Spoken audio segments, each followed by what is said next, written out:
नमस्कार मंडळी, जसं मी तुम्हाला लास्ट व्लॉगमध्ये सांगितलं महालक्ष्म्यांसाठी गावी जायचं होतं, त्यामुळे दिवसभर सगळी मस्त आवरावर झाली आणि गावाला जायला निघालो। पावसाळ्याचे दिवस होते आणि वातावरण अगदी प्रसन्न होतं। बाहेर सगळी हिरवळ, जास्त ऊन नाही आणि मस्त असं ढगाळ वातावरण। अशा दिवसात प्रवास करायला खरंच खूप मस्त वाटतं। अप्रतिम अनुभव येतो, प्रवास संपू नये असं वाटतं। आणि हेच जर आपण उन्हाळ्याच्या दिवसात पाहिलं तर सगळी रखरख असते। महालक्ष्म्यांसाठी गावी पोहोचलो। गावी पोहोचल्यानंतर महालक्ष्म्यांचं आगमन होतं, त्या दिवशीच आम्ही गेलो होतो। महालक्ष्म्या काढल्या, आमच्याकडे तुळशीपासून वाजत गाजत त्यांना घरात आणलं जातं।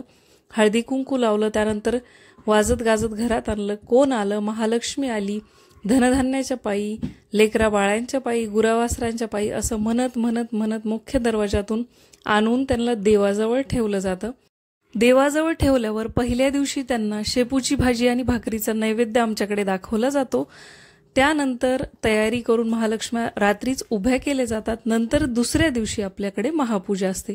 तुम्ही बघू शकता, अगदी आलेल्या दिवशी असे प्रसन्न मुखवटे असतात, एक वेगळंच तेज त्यांच्या चेहऱ्यावर दिसतं। आणि आलेल्या दिवशी तुम्ही जर नीट लक्ष देऊन पाहिलं तर अशा थोडेसे थकल्यासारखे, शिणल्यासारखे चेहरे त्यांचे वाटतात।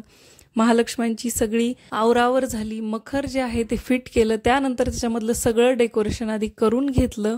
ही जी सगळी मागची तयारी आहे ती आधीच करून घेतली, म्हणजे नंतर महालक्ष्म्या व मुखोटे ठेवल्यानंतर खूप तिथं मध्ये मध्ये करायची आपल्याला गरज नाही, कारण धक्का लागायची भीती वाटते। खूप सगळं नाजूक काम आहे, त्यामुळे सगळी आवरावर मी मागची आधीच करून घेतली।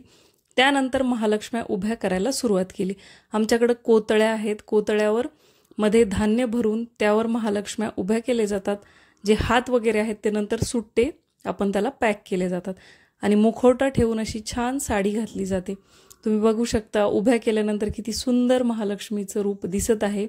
गणपती बाप्पा दोघींच्या मध्ये ठेवले जातात आणि बाजूला दोन महालक्ष्मी व त्यांचे हे दोन पिल्ले, एक मुलगा आणि एक मुलगी। तुम्ही बघू शकता किती सुंदर हे सगळं उभं केल्यावर दिसत आहे।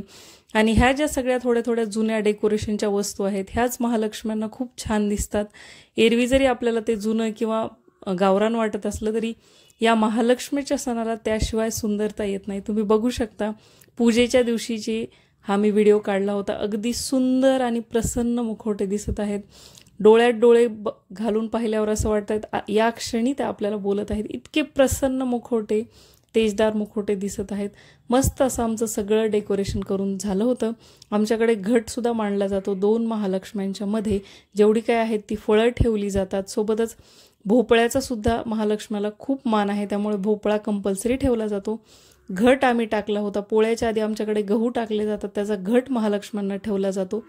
इथं मी पूजेच्या दिवशी वस्त्रमाळा राहिल्या होत्या ते करत बसलेले आहे। कितीही महालक्ष्म्यांमध्ये काम केलं 3 दिवस तरी काही ना काही गोष्टी राहून जातात। इतके कामं असतात सकाळी उठल्यापासून रात्रीपर्यंत, पण ते करायला बिलकुल थकवा किंवा शीण जाणवत नाही। अगदी मनात एवढा उत्साह असतो। आणि महालक्ष्म्या माझा सगळ्यात आवडीचा सण आहे, दिवाळीपेक्षा सुद्धा। त्यामुळे याला किती जरी थकवा आला तरी मी सगळ्या गोष्टी केल्याशिवाय काय राहत नाही। वस्त्रमाळा करून झाल्या होत्या, त्यानंतर मी इथं मस्त छोटीशी हे घंगाळे ठेवून फुलाची रांगोळी तयार केलेली आहे। जागा छोटी आहे त्यामुळे खूप काय रांगोळीचा पसारा घातलेला नाही।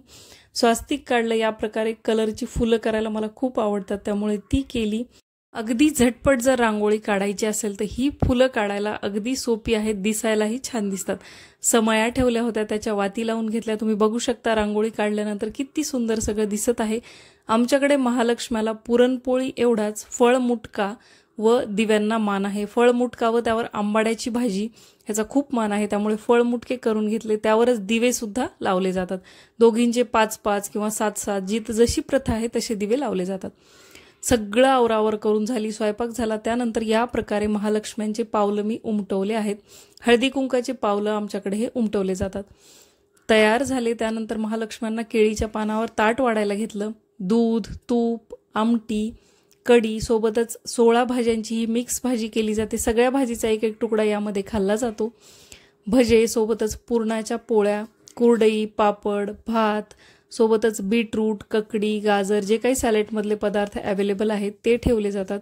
आमच्याकडे असं म्हणलं जातं की आपण वर्षभर जेवढे पदार्थ खातो तेवढे महालक्ष्म्यांना या 3 दिवसात आपण करून घातले पाहिजेत असं म्हणलं जातं। शक्य होईल तेवढे बनवले जातात। इथं सगळं ताट वाढून झाल्यानंतर तुळशीचं पान ठेवलं, दिवे लावले आणि त्यानंतर आरती केली जाते। आरती केल्यानंतर महालक्ष्म्याच्या ओट्या सुद्धा भरल्या जातात आणि नंतरच त्यांना जेवण जेवू घातलं जातं। 5-5 घास दोघींना जेवू घातले जातात, नंतर आपण जेवतो। दिवसभर महालक्ष्म्याच्या दिवशी उपवास आमच्याकडे ज्या घरातल्या लेडीज आहेत त्या तरी करतात। उपाशी राहून जेव्हा महालक्ष्म्या जेवतात तेव्हाच आमच्याकडे जेवलं जातं।